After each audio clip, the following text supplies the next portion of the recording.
కానీ ఇది ఎలా కంటిన్యూ అవుతోంది పవర్లోకి వచ్చిన శ్రీనివాసరావు గారు, పవర్ మారిన తర్వాత కూడా ఇది ఎలా కంటిన్యూ అవుతుంది అనేది మిస్టరీ ఉంది రాజకీయాల్లో. ఇక మనకు తెలిసిందే. సో ఎవరికి అక్కడ ఆయన అన్నాడు ఎవరి అండతో ఎవరి చొరవతో ఇది జరుగుతోంది అని, అంటే కంటిన్యూ అవుతోంది. ఇది ఎన్నో షిప్పో, ఈ 6 నెలల కాలంలో ఇది ఎన్నో షిప్పో ప్రభుత్వాలు మారిన తర్వాత కూడా.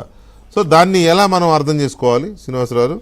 అందరికీ నమస్కారం. నమస్తే సార్. మీకు పట్టాభి గారికి, బొలిశెట్టి శ్రీనివాస్ గారికి, ఏబిఎన్ వీక్షకులందరికీ నమస్కారం.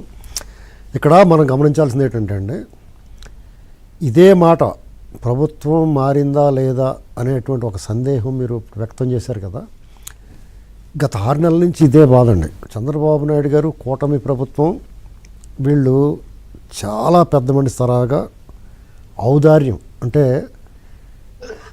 వాళ్ళలో ఇలాంటి తప్పులు చేసిన వాళ్ళు, అంటే అరాచకం చేసిన వాళ్ళు కానీ, అక్రమాలు చేసిన వాళ్ళు కానీ, అవినీతి చేసిన వాళ్ళు కానీ, ఇటువంటి మాఫియా ముఠాలు కానీ వాళ్ళకు ఒక అవకాశం ఇద్దాం, మనం ఇవన్నీ అన్నీ ఆపేయాలి, అన్నీ మానేస్తారని అనుకున్నారు వీళ్ళు.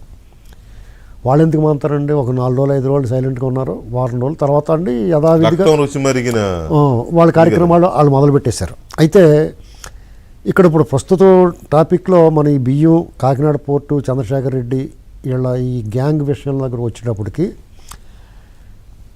ఇక్కడ పవన్ కళ్యాణ్ ముందు మనోహర్ గారు వెళ్ళారు, అక్కడ తనిఖీలు చేశారు, వాళ్ళ మీద విరుచుకుపడ్డారు. అక్కడ చర్యలు ఏమైనా ఉంటాయేమో అని అనుకున్నాం. సరే, చర్యలు నిదానంగా అన్ని సాక్ష్యాధారాలు అన్నీ సేకరించి పకడ్బందీగా చేస్తారేమో అని అనుకున్నాం. కానీ 5 నెలలు గడిచిపోయింది. పవన్ కళ్యాణ్ గారు పిఠాపురం ఎమ్మెల్యే, డిప్యూటీ సీఎం ఆయన. మరి మిగతా ఎమ్మెల్యేలు ఏం చేస్తున్నారండి?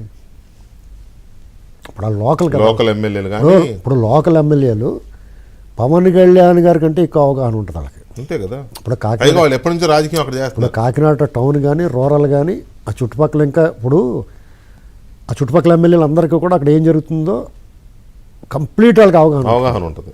ఎవరిని అడిగినా చెప్తారు. అవగాహన మాత్రమే కాదు, ఎంతో అంతో తిలా పాపం తాలా పిడికడు అన్నట్టు. అంటే ఇప్పుడు కూడా ఉంటాయి వాళ్ళు. I'm very sorry to say,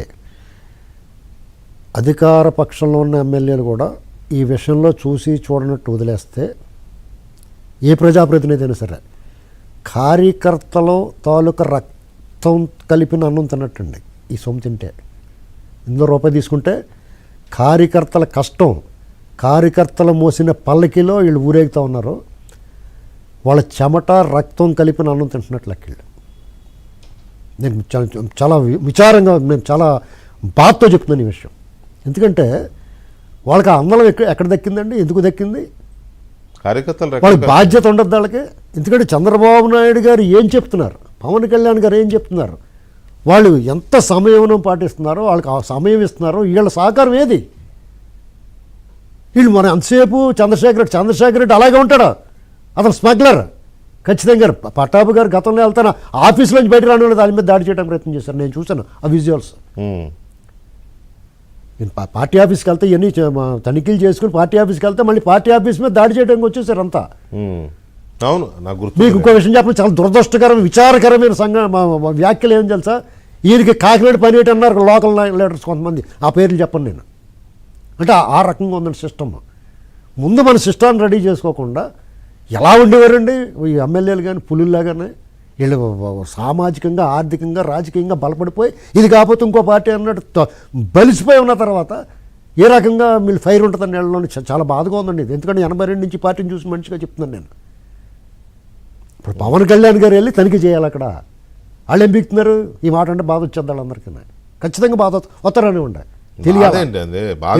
చేయగలిగిందే ఉంటుంది. అలా కాదండి, ఇప్పుడు ప్రభుత్వం తెలియదా అక్కడ షిప్లు వస్తున్నాయని, షిప్లు వెళ్తున్నాయని లోకల్ వాళ్ళకి తెలియదా? కాకినాడ తెలియదా? అక్కడ ప్రజాప్రతినిధి తెలియదా? కాకినాడలో ఉన్న ప్రతి ఒడికి తెలుసండి. మరి ఇంకే అక్కడ మీకు ఇంకో విషయం చెప్పనా, ఈ ఆయిల్ మాఫియా ఉండేది. ఆయిల్ మాఫియా కూడా డీజిల్ మాఫియా వీళ్ళే చేసేవారు. నాగిరెడ్డి ఒక ఎస్పీ ఉండేవాడు అక్కడ.